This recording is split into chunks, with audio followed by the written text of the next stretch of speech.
E aí, pessoal, bem-vindos a mais uma análise detalhada. Hoje a gente vai mergulhar de cabeça em um assunto que é literalmente a espinha dorsal da engenharia moderna e da física computacional. Nós vamos falar sobre a jornada incrível de transformar a nossa realidade física, aquela que a gente pode tocar, em simulações computacionais nas quais a gente pode realmente confiar. Vamos desvendar o famoso método dos elementos finitos, ou simplesmente MEF.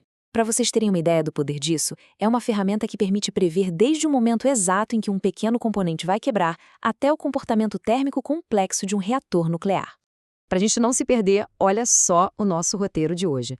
Vamos começar entendendo a essência do método. Depois a gente passa para os 8 passos lógicos que fazem a mágica acontecer.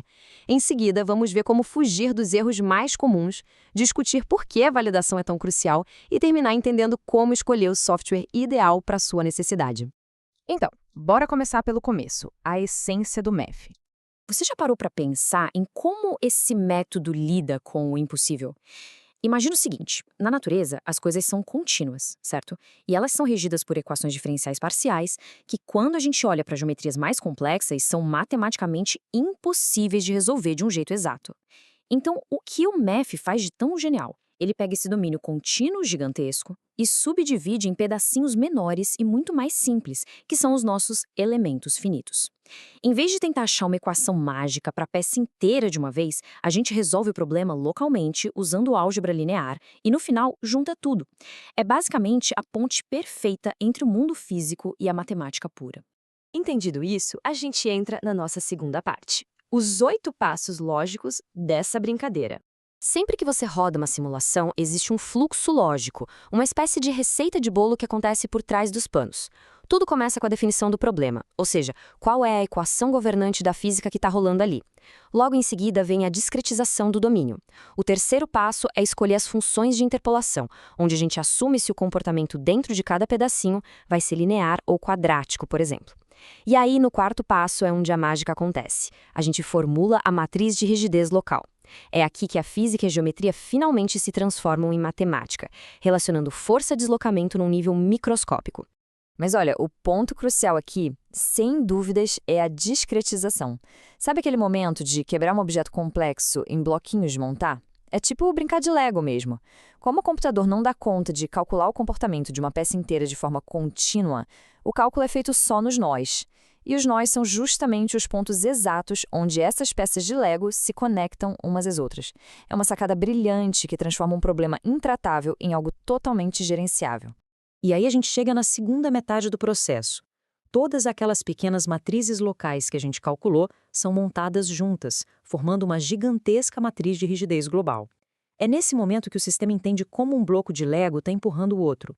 O sexto passo é de extrema importância: aplicar as condições de contorno. Porque pensa bem, se você não fixar o modelo, ele vai ficar voando solto no espaço virtual, né? Depois disso, o computador resolve esse sistema linear gigante no passo 7 e finalmente a gente vai para o pós-processamento, que é onde a gente transforma todo aquele mar de números em gráficos visuais lindíssimos de tensão e deformação. Agora, vamos para a nossa parte 3. Como evitar aqueles erros que podem colocar tudo a perder? Olha, não adianta nada saber a teoria de trás para frente se a gente vacila na hora de configurar as coisas. Tem uma frase aqui que serve como um verdadeiro choque de realidade. Resultados errados frequentemente vêm de hábitos simples, não de falhas no software. Sério, muitas vezes a gente perde um tempão culpando a ferramenta, achando que é um bug, quando na verdade aquele gráfico maravilhoso, cheio de cores, está só maquiando decisões péssimas que a gente tomou lá atrás no pré-processamento. Mas que maus hábitos são esses? Bom, o campeão absoluto é restringir o modelo além da conta. Fixar totalmente uma face pode até parecer a coisa mais estável a se fazer, mas na maioria das vezes isso quebra as leis da física da peça no mundo real. Outra armadilha clássica é confiar cegamente nos picos de tensão que aparecem em cantos vivos. Essas são as famosas singularidades de tensão. Elas ficam super dramáticas no gráfico, chamam a atenção, mas frequentemente induzem o engenheiro ao erro. E claro, as configurações de contato. Se você erra na forma como duas superfícies interagem no modelo, o resultado do seu deslocamento vai para o espaço. O que nos leva direto para a nossa quarta parte, a importância de validar tudo isso. A gente tem que tomar muito cuidado com uma armadilha perigosa do nosso próprio cérebro, a falsa confiança. Nosso cérebro simplesmente adora uma imagem limpa, bem renderizada, bem acabada. Se o gráfico está bonito visualmente, a gente tende a aceitar aquilo como uma verdade absoluta. Mas não se engane, o modelo precisa obrigatoriamente representar a realidade física. Fazer simulação sem validar é basicamente pagar muito caro para produzir um desenho animado. Para você poder colocar a mão no fogo pelo seu resultado, tem que seguir uns passos sagrados.